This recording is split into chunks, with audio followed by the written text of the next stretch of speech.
ہر ایک چاہتا ہے کہ میں دشمن کے مکر و فریب سے بچ جاؤں، بے شک بے شک، دشمن کی بد چالوں سے میں بچ جاؤں، کیا بات ہے، میری جو ہے نا حفاظت ہو۔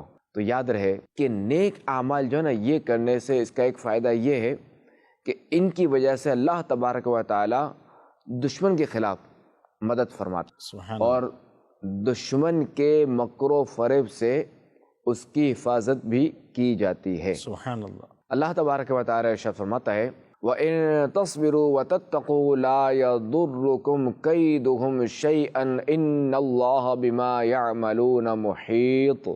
ترجمہ کنز ایمان، اور اگر تم صبر اور پرہیزگاری کیے رہو تو ان کا داؤں تمہارا کچھ نہ بگاڑے گا، بے شک ان کے سب کام خدا کے گھیرے میں ہیں۔ یہ یاد رہے کہ نیکی چھوٹی ہو یا بڑی، صدق دل سے کی جائے نا، یعنی سچے دل سے کی جائے تو دنیا و آخرت میں اس کی برکتیں مل جاتی۔